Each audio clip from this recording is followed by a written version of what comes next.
Call the planning board meeting to order. It's up, wait, we got one more minute. I looked at my watch is running fair, yeah. Okay, same with me. Okay, well, I'm gonna call the meeting at 5 o'clock.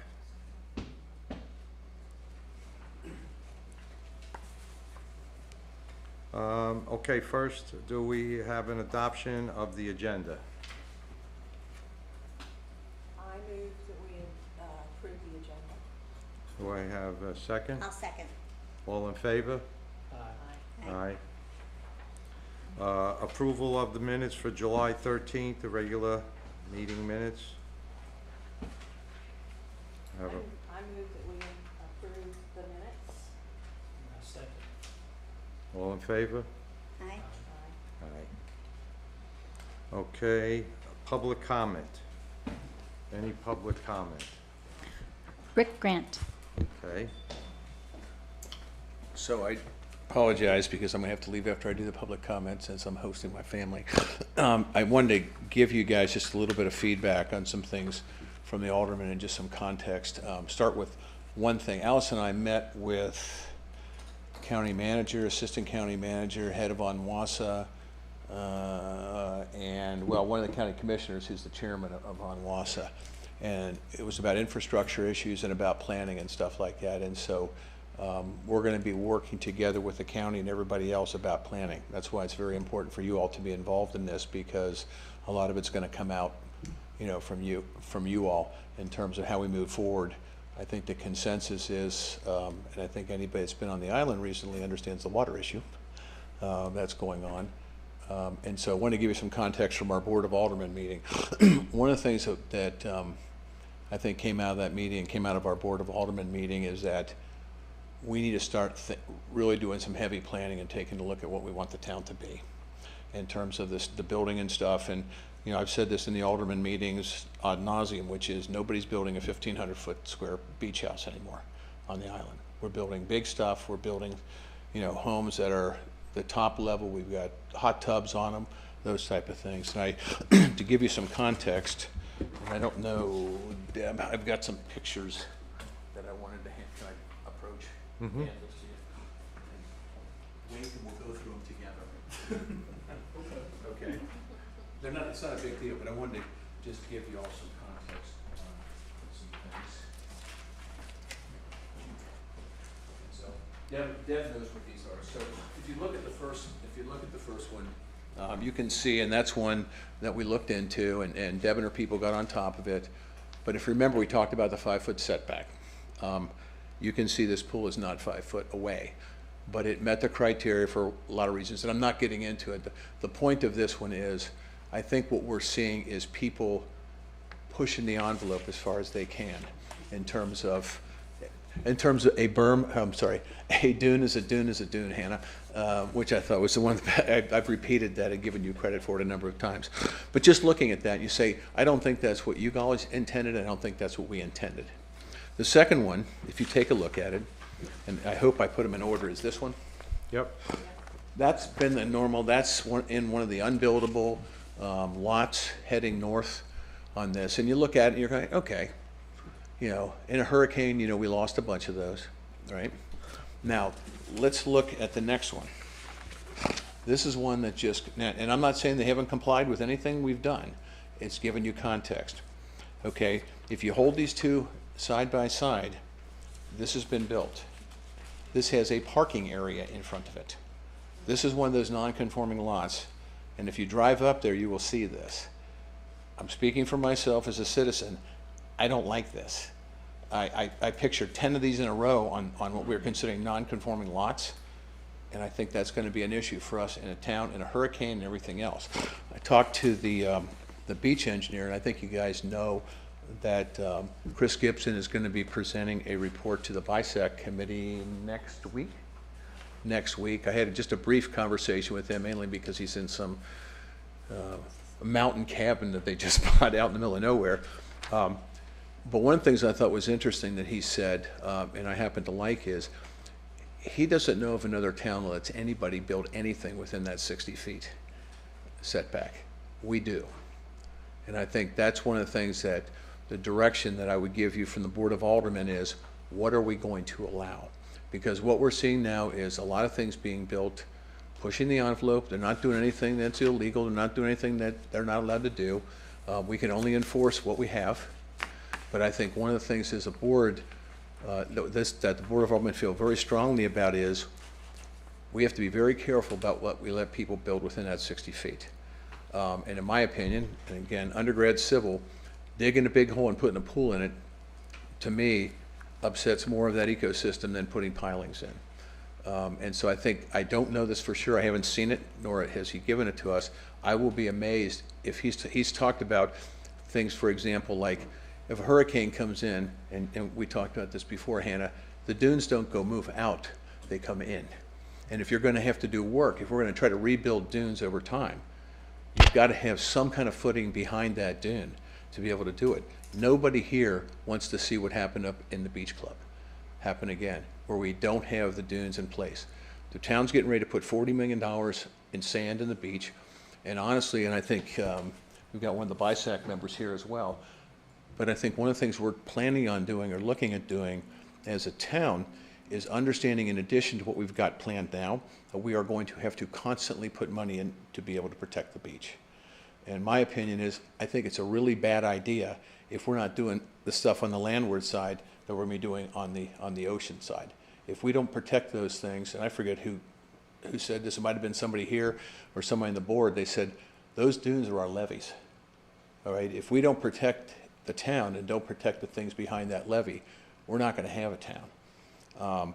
And you know, knock on wood, we don't have another bad hurricane or whatever for a while. But I remember after Florence, going up to the county access and looking at those homes that used to have pools and dunes, and Paul, you've seen those. Mm-hmm. I remember you could walk straight underneath the house because the dune was gone, and you could walk, and the pool was full of sand. Mm-hmm. And I know that no other towns that I'm aware of allow pools between the house and the dune. But more importantly, I think to us is, as a board, is taking a hard look. And again, this isn't what happened in the past, and if you'd have been there yesterday talking to the county and stuff, they're overwhelmed with the development going on. They're overwhelmed with the things. Water companies' growth, and Frankie told us last time, 12% year-over-year growth on the water side. I've never heard of growth like that. I mean, that's, and the county's overwhelmed by it. We are as well. And I think that we need to take steps right away, you know, through you all. And that's why the direction has come to you all to take a look at this hard and say, what are we going to allow? What are we going to allow to build without infringing on people's? And it isn't about, you know, we keep hearing it's only about banning pools. It's not. It's about what should we do to protect the dunes, to protect the town, and what do we need to have done? And again, I drive the beach, you drive the beach. I just see so many things getting shoehorned in. And full disclosure, what I'm most concerned about is not the ones that are being built today or tomorrow. I think the next phase here is going to be the tear downs. When they go by, it's the beachfront property, okay, and you tear down that small place, and now you put, you know, you're up 45 feet, and you got a hot tub on top of the house next to what used to be a small little house. We saw that up in New England, and like they said, there's only so much beachfront property, and you know, the house isn't worth anything to them, but that lot sure is. So, end of my lecture. I just wanted to let you all know, you know, the board feels very strongly about this. We've got confidence in you guys and you people, you know, moving forward on this. But we need to do this quickly to take a look at it. We understand it's got to go through you. It's going to come back up. We'd have to have hearings and all that kind of stuff. And frankly, I don't personally care what we've done in the past. After hearing the conversation, and Lisa and I went to the county meeting, is they're worried about planning, and everybody's stepping back and saying, we have seen so much growth, so much building, we need to take a fresh look at this thing. So, Can I just ask one question? And I'm sure. no, we don't take questions. Okay. Yes. And no, and it I'm teasing. Go pertains ahead, to Paul. part of this, and I'm sure everybody got a letter from Ploris. Is Ploris selling out to Onwassa? Is that the way I understand Onwassa is it's okay, and I don't think it was confidential because I actually asked the question because honestly, when I looked at the letter, first off, that was from the commission, not from Frankie was here, because the question I asked, what are you guys doing? Well, what does sewer look like? Twice. It sounds to me like they're moving I all think their they're gonna, I stuff. think Plurus wants out. That's Yeah. what, I think that's where it's They going. can't keep up with it, I believe. That's what- And I'll be honest with you, if you listen, when he came in last week for our board meeting,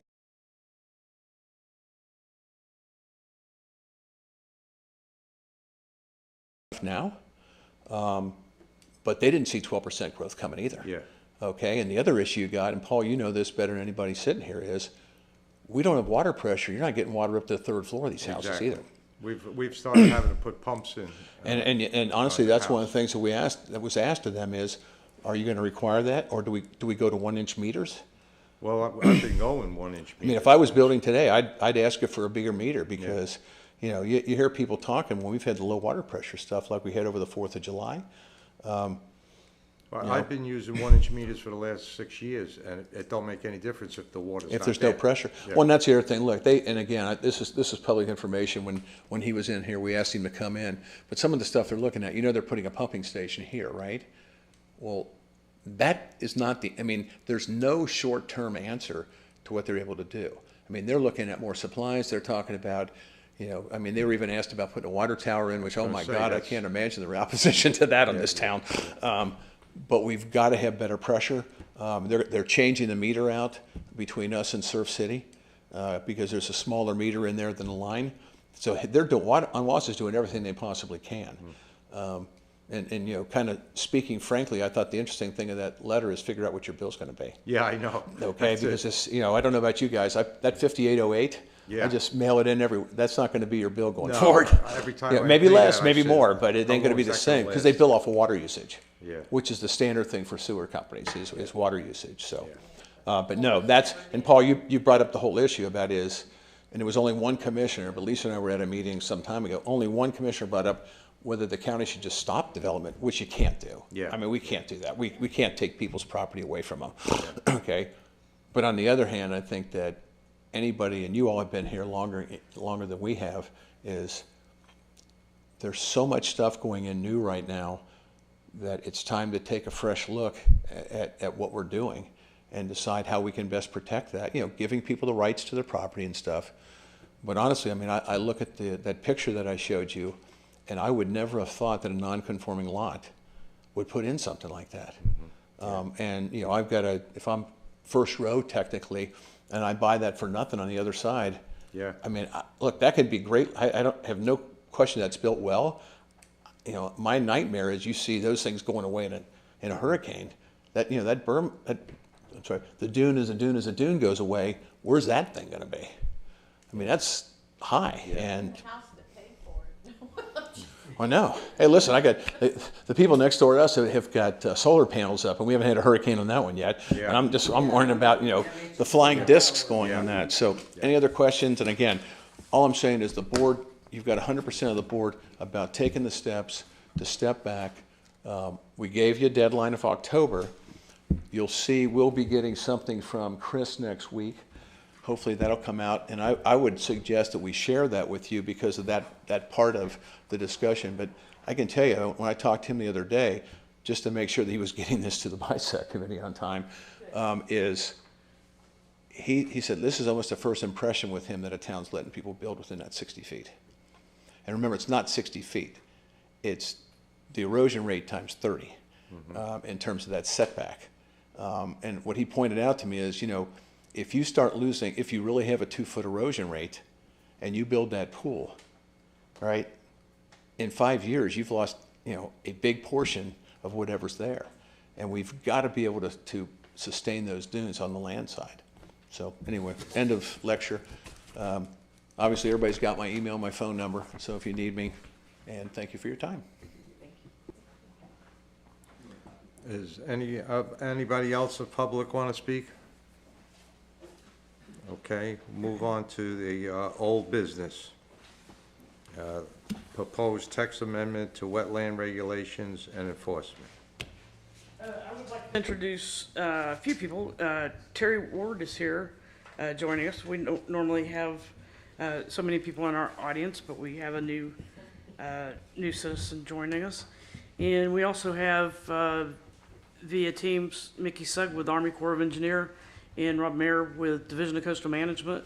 They are our experts with regards to 401 and 404 wetlands. For those of you, the 404 are the federal wetlands, with the 401 being the coastal wetlands. And I am not going to go through my staff report. I'm going to presume that you came tonight prepared. I did want to, if you didn't get a chance to go through it, I did want to document and share with you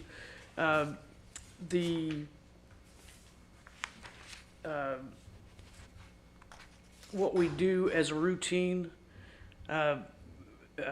Division of Coastal Management, Army Corps of Engineers, and staff routinely work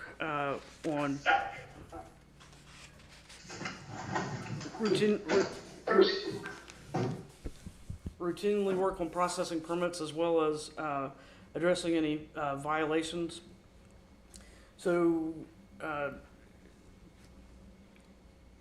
interestingly enough, wetlands is mentioned more in the flood ordinance of the UDO than it is anywhere else to include the Campbell Land Use Plan.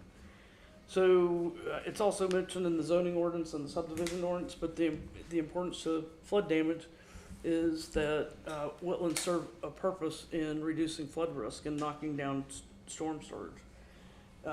It's also mentioned in the Campbell Land Use Plan. So you may recall back in October, I think it was, that it was the mayor that said, you know, after we've done the dune in September, that she wanted us to take a look at the wetlands. And, you know, just like life, winter turns into spring and spring turns into summer, and here we are. So I had said in the winter that we probably might want to hold off and see what the Supreme Court was going to do with that Scarrett case. And everybody else was kind of interested in, our Sackett case, I'm sorry, Sackett versus the EPA, and see what effect that decision, one way or the other, would have on the regulatory authorities. And even though it was with the EPA, it certainly, you know, may have some impact on how the Army Corps of Engineers goes about their regulatory business, as well as the state and Division of Coastal Management, as well as what impact the local government has. As late as, so we're still trying to, School of Government, I reached out to Army Corps of Engineers, Division of Coastal Management, Coastal Fed, School of Government, and everyone's still trying to figure that out, I guess, for the most part. But when it comes to what we've been tasked to do, on a routine basis, Ralph and I both, when we're working with the contractors, you know, having put up silt fences to put up a barrier between the development work that's going on, and having a visual barrier, both a visual barrier to protect the wetlands, as well as, you know, erosion sediment control, protecting the wetlands. And that's an item that's a condition of generally a CAMA permit. It's not something that you would see typically either in the building code or in the ordinance, but, you know, we're kind of the boots on the ground. You can't expect the CAMA field rep to be everywhere. And so I've included that in a proposed amendment that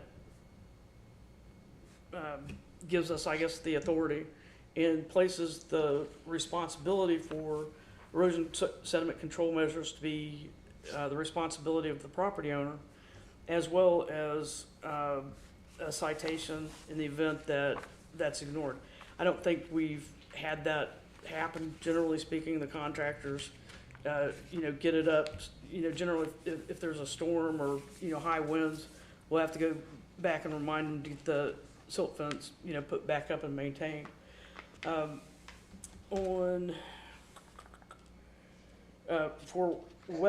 any type of wetland encroachment that's happened, it's generally been a misstep or, whatnot. So when that happens, I'll contact these guys and someone from the Corps will come out, or Division of Coastal Management, or both. They'll make a determination, who has jurisdictional authority, and work with the owner in mitigating whatever damage that there was. So to put some teeth into that, I've also included a fine, and instead of including the fine in the ordinance, I've attached as attachment 4, I've put it with attachment 4 with the fee schedule for planning and zoning fees that are adopted by the Board of Aldermen each year as part of the budget process.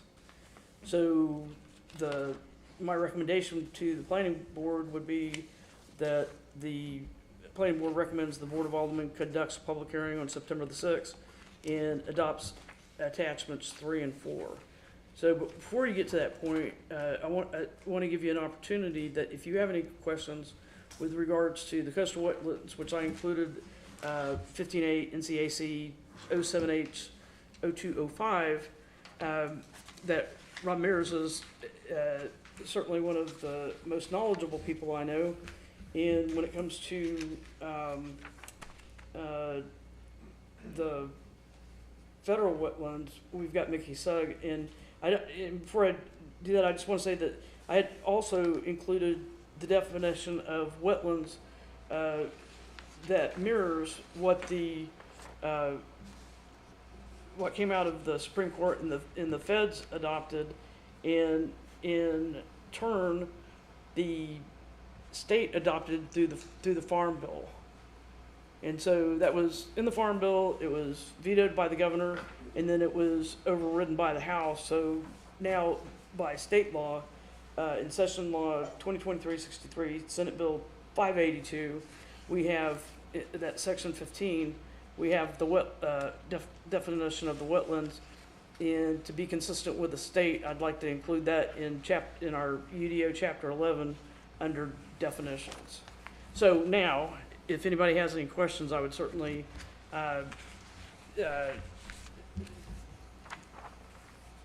invite you to check with our expert panel we've got here.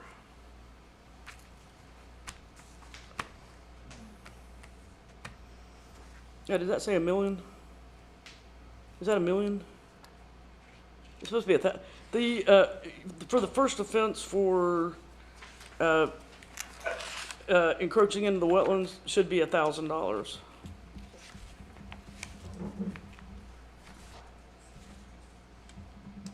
I got crazy on my zeros, sorry. 1,000, not 1 million? Man.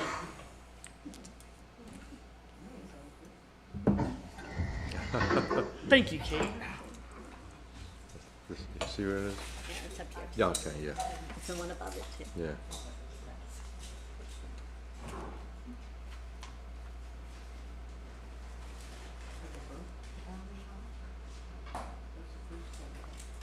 The one, 100702 is 10,000, so the extra zeros on that go away, too. 10,000?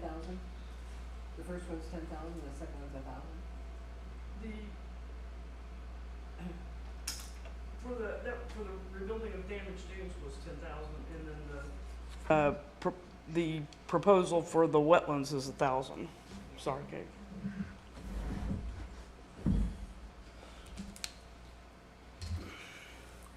The benefit of putting it in the fee schedule is that it gets reviewed every year, and then you don't have to keep changing it in your UDO. You can just do it without a public hearing, or not a public hearing, but you can just do it every year as part of your budget process. Does anybody have any questions for our professionals here? Microphone. What is this setback regulation on the wetlands now? I don't think they heard me. What is the setback regulations on the wetlands now? From the Corps standpoint, We don't have any setbacks off of the wetlands. People can go right up to the boundary where we've identified where the wetlands, start. So if we go, generally how we operate is if somebody requests us to go onto the property and make a determination whether they have wetlands on their property or not, we'll go out there and we'll do we use the 3-parameter approach. We look at the soils, look at the evidence of hydrology, indicators in the soil profile that the hydrology comes within the 12 inches, and we look at the vegetation. Once we determine that there are wetlands, then we basically hang a flag, establish a boundary. And with that boundary, basically people can go right up to that line. And when I say go up to the line, generally we're talking about fill material. There are certain activities that people can do in a wetland area. From a core standpoint, people can mow it, they can move vegetation. So basically somebody can get out there with a bush hog and mow their wetland down if they wanted to without a permit from our office. What triggers a permit from our office is when somebody places, discharges fill material in that area. That's the trigger. To answer a long answer to that question, basically we don't have setbacks.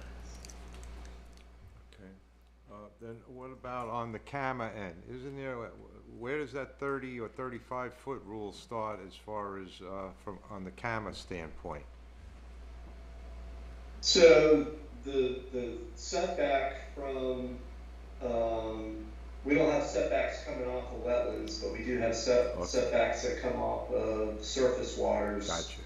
So where that mean high water or that normal high water boundary is established, we have depending on the water classification, but our area of environmental concern could be 75 feet to 575 feet from that normal high water or mean high water boundary, and then we also have an associated 30-foot buffer off of that.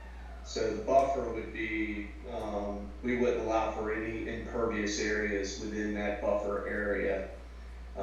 It's, you know, we do allow for exceptions to go into that buffer area, but generally that is for water-dependent structures like piers, uncovered decking, access ways leading from a primary house to somebody's docking facility or the shoreline. So we do use a certain species of coastal wetlands that determine that normal high water boundary, which is smooth cordgrass or Spartina alterniflora. So that is a key species that establishes that buffer, but a lot of times we still have jurisdictional wetlands. We have jurisdictional coastal wetlands that could be landward to that, so the development would have to be any kind of fill or anything like that associated with it would have to be landward of all coastal wetland boundaries,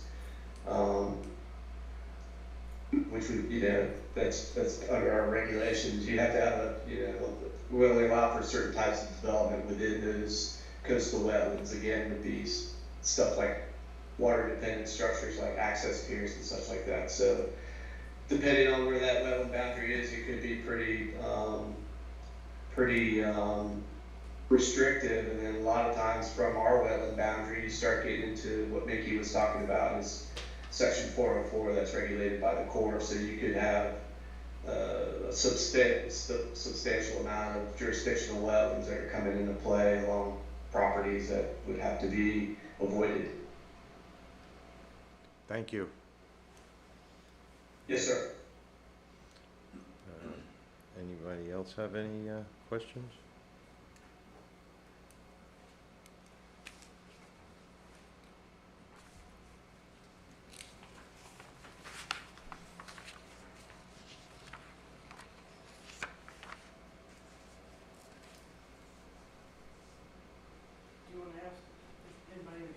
you want to ask if anybody in the audience has any questions on wetlands?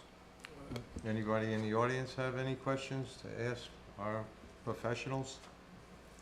I have a question, as far as what other towns have done in this area.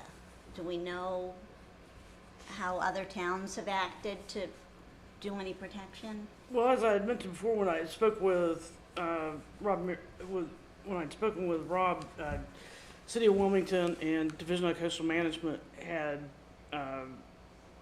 they were the two that had higher had higher standards with regards to wetlands, and one was that they had a buffer, and so ours is similar in, and I had said that I would go back and look at that draft stormwater plan in what Wilmington and New Hanover were doing. And with regards to like an overlay district, we have a coastal forest overlay, and also in my report I had mentioned that we have a conservation. We use zoning conservation district where we own where the permitted uses are only water dependent uses. We don't allow residential construction. RA is also, the definition of RA, it also includes wetland protection, and an example of RA would be Ash Island. Okay? So the things that, the mechanisms that both the county and the city use, we use throughout our ordinance as well. So, and that's why I wanted to, and I wasn't confident that everyone was aware of that, and that's why I wanted to go through and pick those out and document how the UDO and how the Campbell Land Use Plan addresses wetland regulations, and both on the permitting side on a regular basis, whether it's zoning or flood or site plan review or subdivision review. Does that make sense?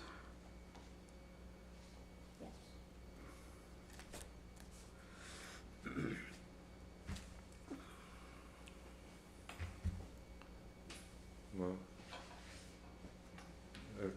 no other questions? Okay. Well, do we feel that we're ready for a motion on to adopt this attachment 1? And what was it, 1?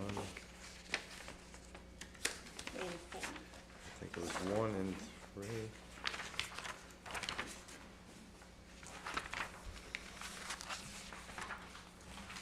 Attachments, let's see, I just had read it there, where the heck was it? Has everybody had a chance to read through the ordinance?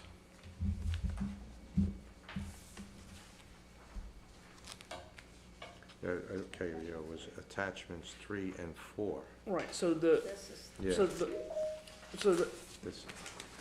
if you don't have any more questions for Rob, we can let him go because he's worked Yeah. all day. yeah, And I think Mickey already might have dropped off. Oh, okay. All right, Mickey. Hey, Mickey, we were just saying if they didn't have any more questions for you guys, that we know that you guys have worked all day, and we held you a little later than what I said we were going to. So, No, that's fine. well, I do have one question from Mickey. Yes, sir. As far as when there's a surveyor submits for the delineation on the 404, or is it the 401? 404 for the federal. What is usually the turnaround time on something like that? In other words, I know that's a requirement now to obtain a building permit here in North Topsail Beach. And I just was curious, has things picked up any as far as the turnaround time on getting that approved, marked, whatever has to be done? Right, and I appreciate that question. So probably about a year plus ago, we were down several people. So the time to verify wetland lines. We're a little slower, but we are up to staff. So by the time, just to let you know the process, so if a property owner decides to hire a consultant to go out and flag a wetland line, that consultant would go out there, and they could probably go out there within a week, maybe even 2 weeks. They go out there, they do the same thing we do, looking at all the parameters, and they establish a line. They have a package that they put together documenting how they flag the line, submit that to us. I would say our turnaround right now, probably Pond Slope and Poplar Beach, is probably about a month. Okay. It just depends. Yeah. Okay, so But it used to be 6-8 months, right? yeah, that's, Yeah, that okay. was when we were really short staffed. But it won't take that long, I can guarantee. Excellent. Okay, thank you. Yes, sir. Deb, Can I make one extra point? Yes. So there was some, Deb had mentioned about the second case, that the Supreme Court case.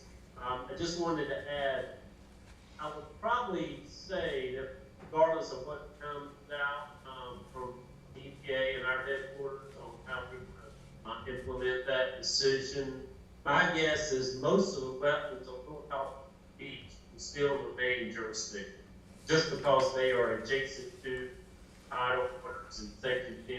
Now, most of the subject areas that probably will be in question will be wetlands on the inland side, kind of on the hill, some of the isolated pockets and things like that, your wet pine flats. But I don't really, I mean, there'll probably be maybe a few spots here and there, but for the most part, I'm going to guess that it's not going to be a lot of change that case on how we look at wetlands on the beach. All right. Thank you. Yes, sir. I have I another was gonna question. add on something if I could too. Go ahead. So what Nikki was saying too is about how it's probably not gonna make a difference for North Topsail. That's the same with coastal wetland jurisdiction. This case, doesn't involve our jurisdictional wetlands on how we claim coastal wetlands. And the other thing too is for Vicki was saying about the duration of how long it's taking. A lot of times when we have CAMA minor permit applications with your property owners up there, we need to make sure that what they're proposing is not going to impact not only our coastal wetlands, but also Section 404. So if we determine that there's an application based on our site visits, that we need verification, not only from us, but from the Army Corps of Engineers prior to the authorization of CAMA minor permit. So we'll verify that we have something in writing from Nikki's staff claiming that they concur with the delineation and that the development would not impact jurisdictional wetlands. Very good. Thank you very much. It clarifies a lot pertaining to that, because a lot of people have been saying it's taken a long time, but obviously there's the heavy demand also. Well, I certainly appreciate you guys joining us this evening, and I think when we talk about wetland protection, that the first step and the best step is when those of us that have the public charge of doing the job, that we all communicate and we all respond to each other, and we work together on both sides of the coin to process the applications for those folks that are trying to get permits, as well as to respond to violations and to address the mediation on those. So I appreciate your partnership and working with you all these years. Thank you. Yep, same here. Yep, yeah, we appreciate it. It's definitely a group effort on the partnership. Well, thank you very much for your time this evening. You're very welcome. I'll be happy to stick with you. Do you all have any other coastal stuff? that you guys are gonna be discussing? Well, that's pretty much it on this topic. Thank you. Oh, okay, All right, thank you. you're welcome, thank y'all. All Bye right. now.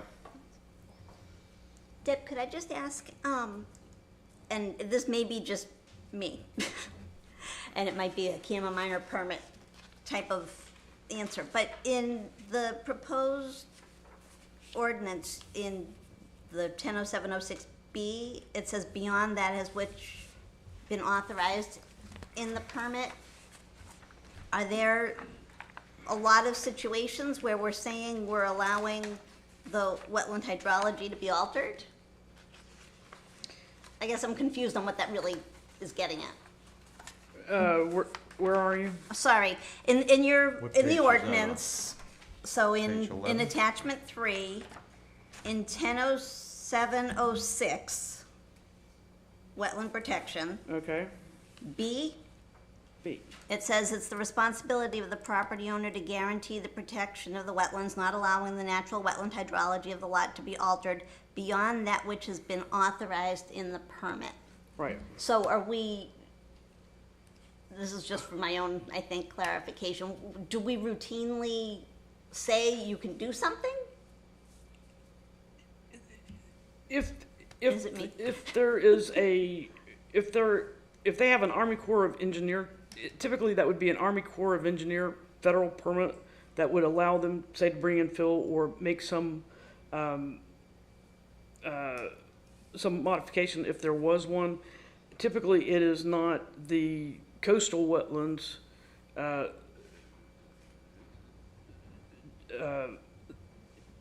You guys, you would never. I'm trying to think of.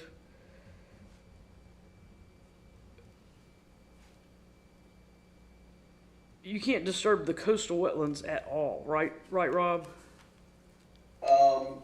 So it would be if there was any impacts to coastal wetlands or jurisdictional wetlands from the Army Corps of Engineers, likely this would not be done through just a CAMA minor permit. It would have to go through what we call a CAMA major permit. The minor permit is for upland development only. That doesn't trigger any kind of authorization from another state or federal agency. So it doesn't require sedimentation, erosion control. It's stormwater is not going to be triggered. It's less than an acre of disturbance. It's primarily just for minor development, upland development that doesn't trigger any kind of authorization from any other agencies. So when you do have proposals that come into our jurisdiction that either impacts coastal wetlands and Section 404 wetlands, we go through the CAMA major permit process, and that involves an extensive review by both state, federal, and even the local level for consistency and permits. So the Corps would issue a permit for, say, if a property owner has a piece of property and they can't avoid the impacts to the wetlands. That's part of the first thing property owners need to do is to demonstrate avoidance and minimization, and then showing purpose and need to impact those wetlands. So if they can't avoid it, then they would have to minimize those impacts and try to fit it in under a type of permit that the Corps would allow for. So it would be for, primarily residential purposes for somebody who needs to put in a driveway through wetlands to access their property, the high ground property, so they can develop. So when you get into those cases, they're going to have to mitigate for those wetland impacts. So that means, especially if you're on a barrier island like North Topsail, it's, typically or traditionally it's high quality wetlands, so there's a higher ratio for impacting those type of wetlands. So if you were to remove, say, 1/10 of an acre for the development of that property, they would have to mitigate probably 3-to-1 ratio for through mitigation to be able to have that type of development. So it's pretty extensive. So I was trying to think of when something like that accidentally happened, where a wetland delineation line marker in a driveway. And I'll try not to do the address, but I'll try to give you enough to where that you'll know where I'm talking about. It was a gravel driveway, and there was a marker, and I think you remember I waited on you to get there in was it, not Elizabeth, but we waited on you to get out there, and because that marker had gotten run over, they had encroached into the wetland. It caused them to encroach into the wetlands. And so even though that work was permitted, but they went beyond what was permitted, right? And so, Correct. Are you talking about the one where Brad Shaver met us on site? It was a minor permit, and they stepped out of bounds and went into jurisdictional wetlands. I don't remember Brad being on that one, but I could be wrong. Brad Shaver? I think he was. Yeah. Yes, Okay. yes, So that- yes. Yes. So we have that would cases- be an example where it was permitted, but they went beyond it. The reason they went beyond it is because they ran over their stake, right? Yeah, the delineation, I think that was established by the Corps. Right. You know, a lot of times what we do, property owners will do, is recreate that line prior to construction to make sure that when they start doing land disturbing activities, that they'll put in proper sedimentation and erosion control Silt fence. up to that jurisdictional boundary. So a lot of times when property owners go in there and, you know, they're just rushing their contractors in there, and if they get into areas that were unauthorized, and if it's in jurisdictional wetlands, that's when, you know, if there was a Campbell minor permit out there, we would handle the case through enforcement and compliance. So we would require restoration of unauthorized fill that wouldn't have been authorized anyway, for, you know, jurisdictional wetlands. So part of the process that we do is, for the compliance and enforcement component, is we do it through a restoration plan, that they need to bring it into compliance to allow them to move forward with their development.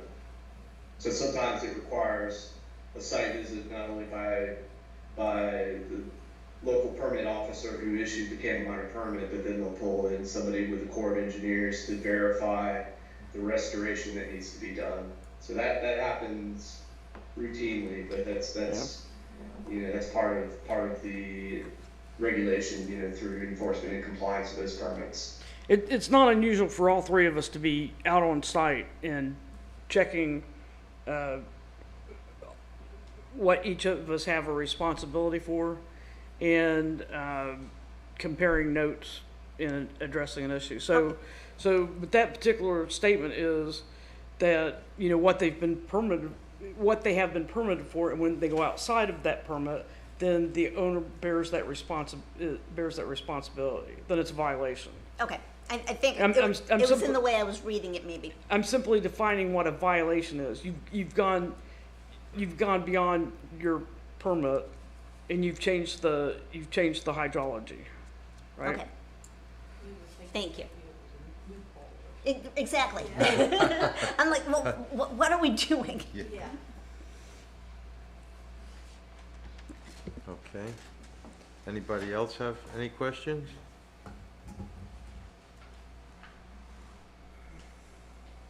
She said that we have some of these more stringent requirements. We in and around the town's requirements. Just want to give it more. It's going to give it more teeth, certainly with the citations. There was something else that I was thinking of too, Rob, that when you and I were talking yesterday, that the town has a higher standard, that we have a higher standard for, and we routinely enforce it, and we were talking about it yesterday. When, was it ORW where we hold to that 25%? Yeah, are you talking about the built upon area limitation? Right. Oh, and we don't allow mitigate. That's right. So we don't allow for for mitigating that 25% and going over that, where Division of Coastal Management may. Is that correct or not correct? That was, so our rules for development within that,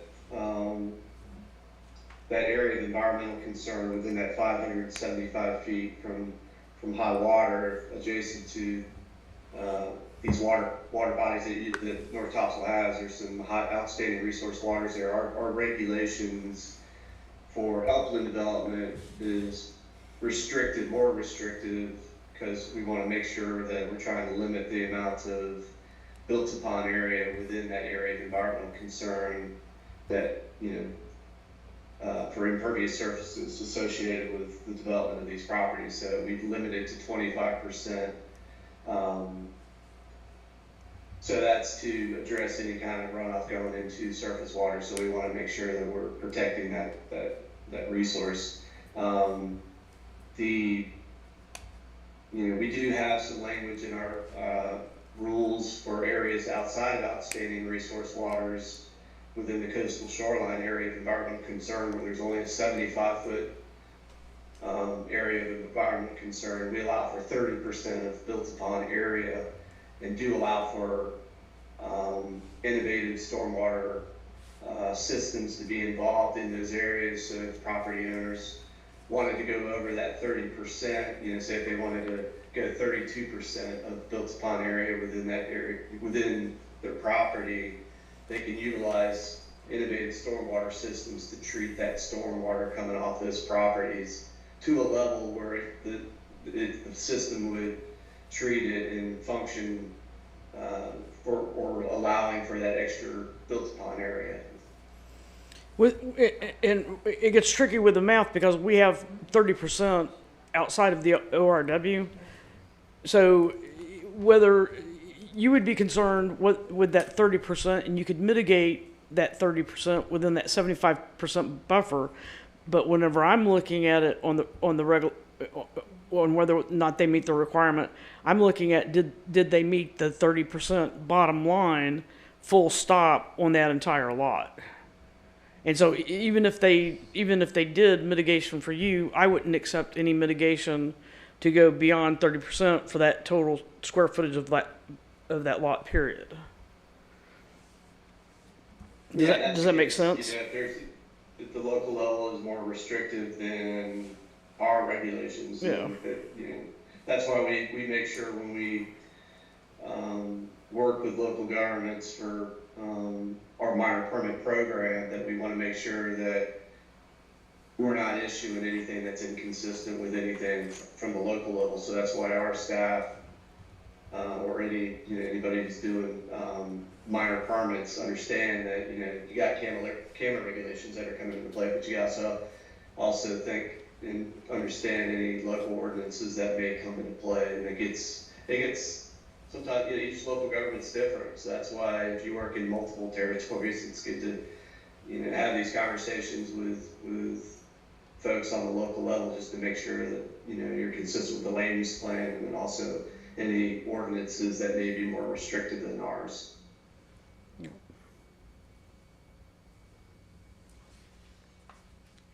Okay, anybody else have any other questions?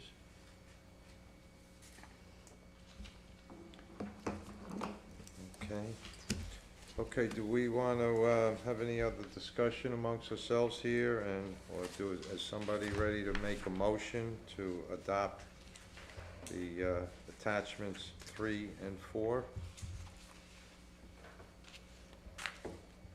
Do we like the $1,000? I'm not saying yes or no, I'm just asking. Well, I think it's a good starting number that the board itself would make the decision if they feel it needs to be more.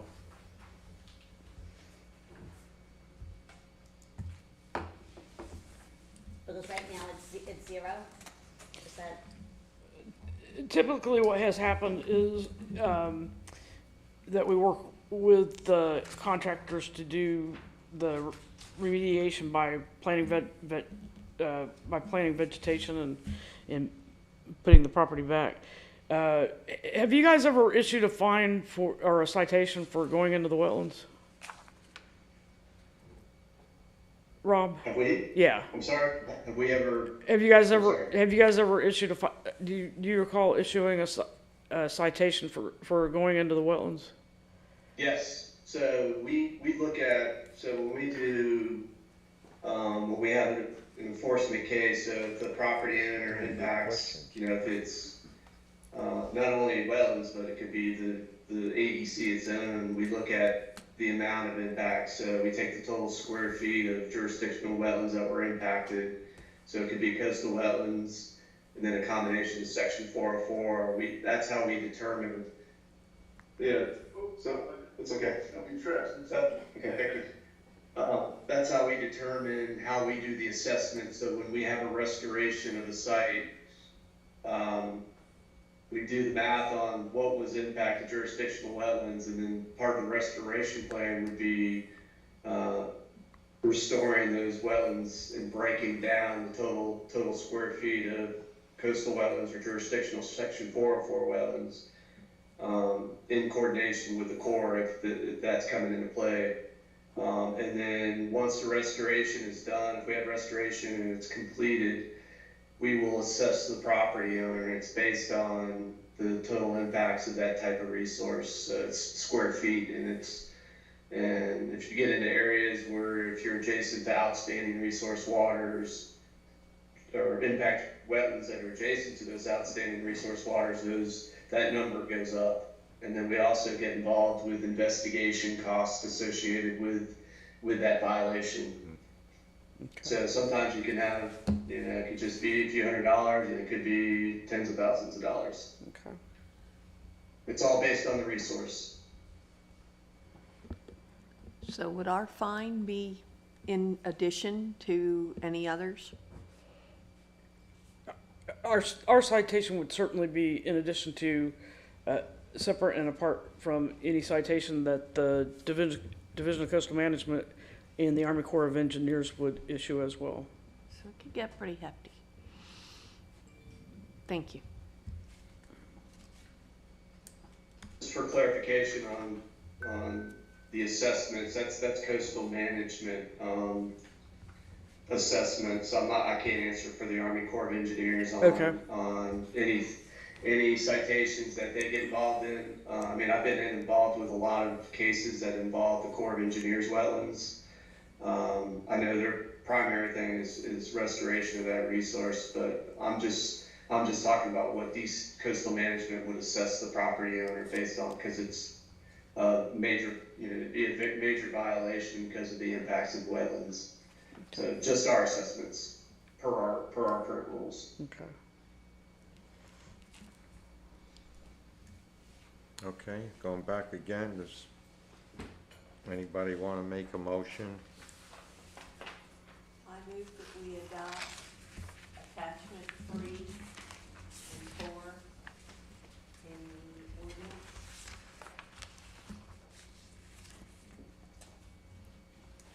Not that, I'm sorry, can I stop, That we recommend Okay. for it to go to the board, excuse me. sorry, that the Board of Aldermen conduct a public hearing.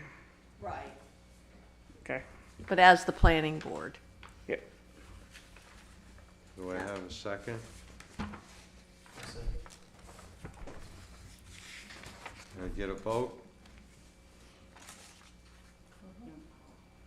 Want to call? Ms. McLeod? Hmm? Ms. McLeod? Yes. Ms. Meyer? Yes. Mr. DeRazio? Yes. Ms. Brown? Yes. And Mr. Morris? yes.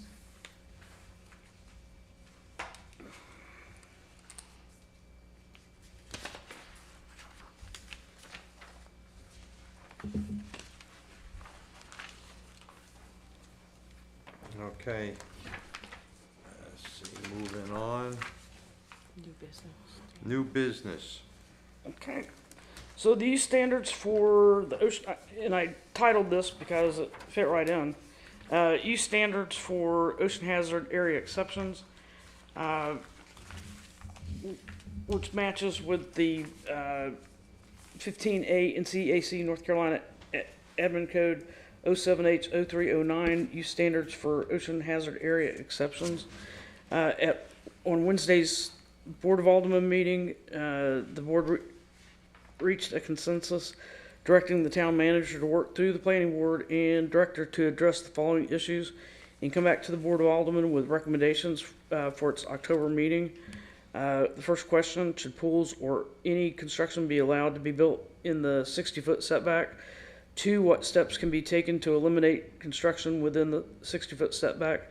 And 3, what can we do to protect the dune structure we have? And the recommendation is that the planning board reviews attachment 1. Alderman Grant wants a recommendation presented to the alderman at the meeting on October 4th, 2023. And so what I did with the attachment to kind of help you, I guess, is to kind of divide each of the 10 items that are otherwise allowed by Division of Coastal Management and just kind of grid it as yes, no, or under what conditions that you would allow them.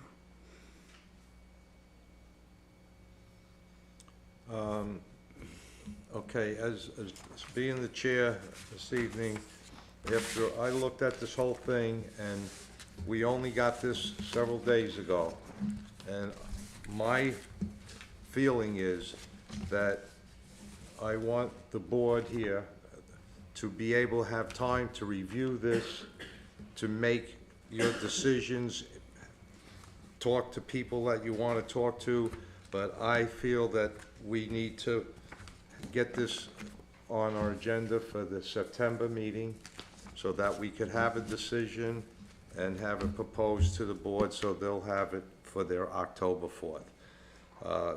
This is, you know, we've had this come in front of us now 3 or 4 times over the last, so I don't want there to be any hasty decisions. If we gotta try to do this tonight, we're rushing it. And, Well, we do have the extra time. yeah. Well, that's it. That's when they said October 4th. This first one, obviously, they have to have their meeting on the 6th, so we were able to give them the recommendation. We'll make sure that on the September planning board meeting that we have a recommendation for them for their following meeting. But we don't have the full board here.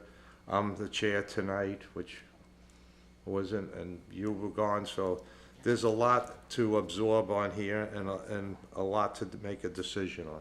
So that's my feeling. This needs to be hashed out.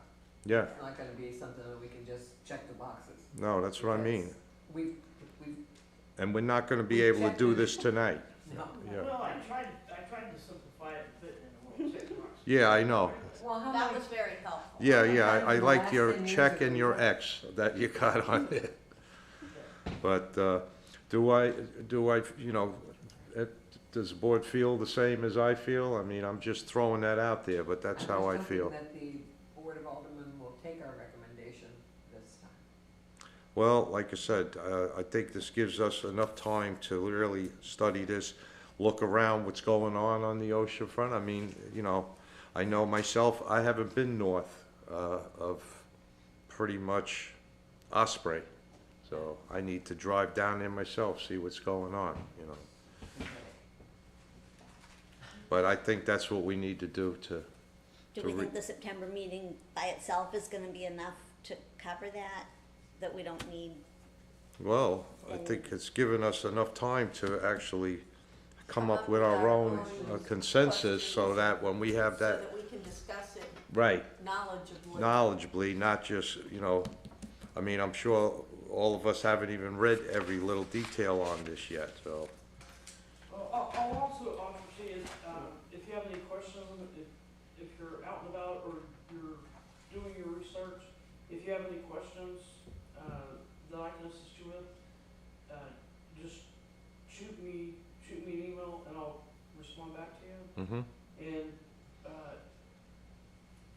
probably, Which I don't wanna prolong the meeting, but, I'm sorry? Say again? I don't wanna prolong the meeting, but how many permits are you getting for pools on a regular basis versus what it used to be 5, 6, 8 years ago? I think it's probably pretty much the same that, you don't think so? No, it's much higher. I think it's more. Well, we're seeing a lot more pools on the sound side now than we ever did. That's, I think it's probably, yeah. Well, we have a whole lot more building permits, so, I see a lot more, Kate and I see a lot more of everything. yeah, I in would general, think. but- A lot more bigger houses and a lot more smaller pools.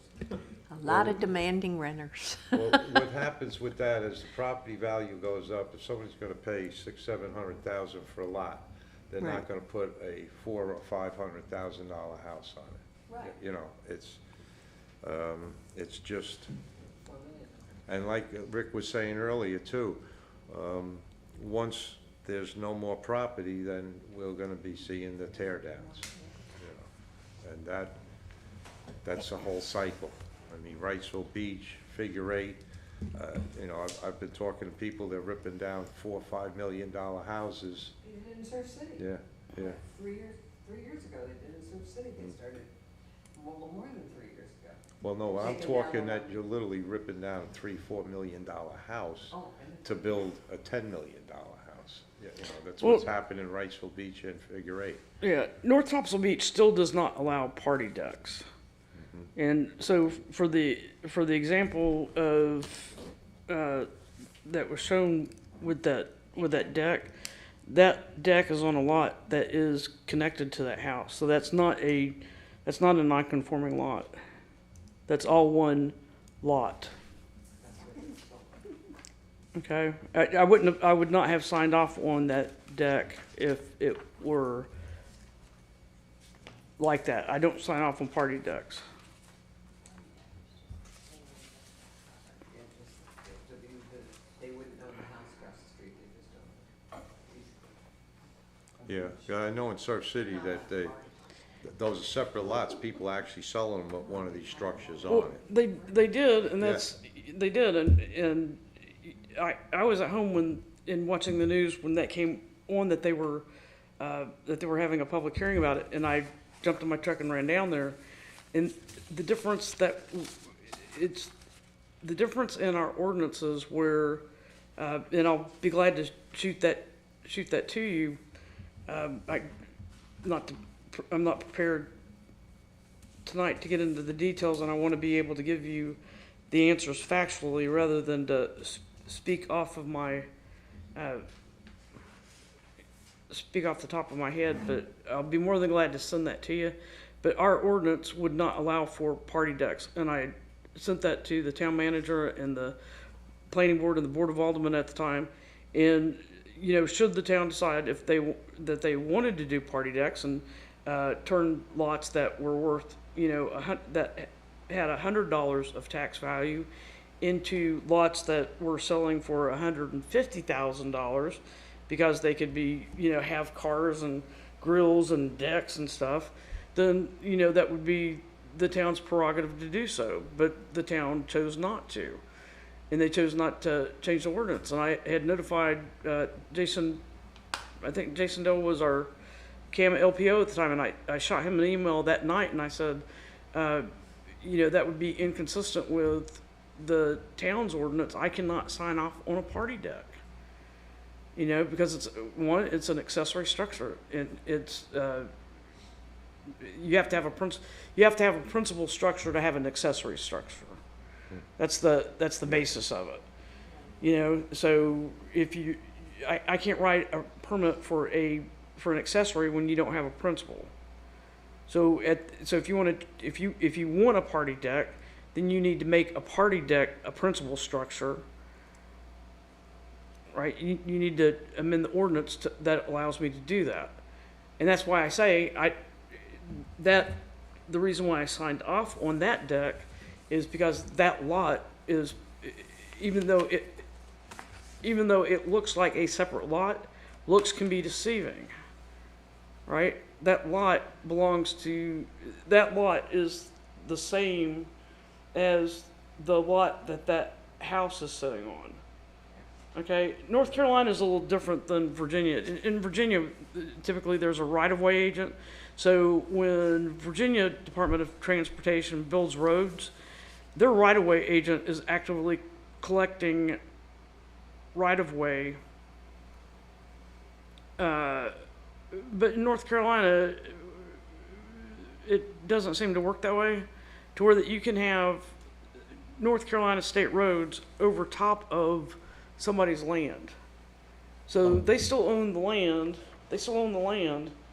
and the roadway, the right-of-way is over top of it, but my farmland can be on both sides. I can own a 100-acre parcel on both sides that a highway has visually split, and you might think that that I have two big farms or something. That's not true. So where the house is actually being second row, that's all one piece of property? That is absolutely correct. Wow. So that's really overflow parking. That's it. on there. Yeah, you can see, yeah, Not because he's got a, parking necessarily for that. yeah, it's actually a gravel, right, Yeah, they have a gravel.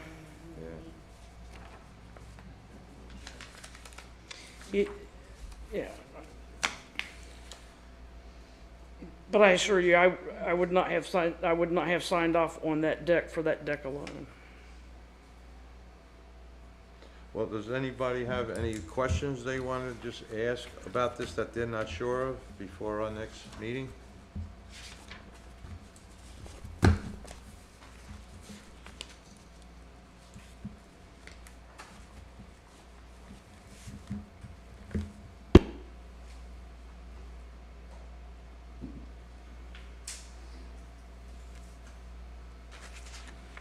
You can just email Deborah and copy the board, so we don't, we do have any questions, right? Mm-hmm,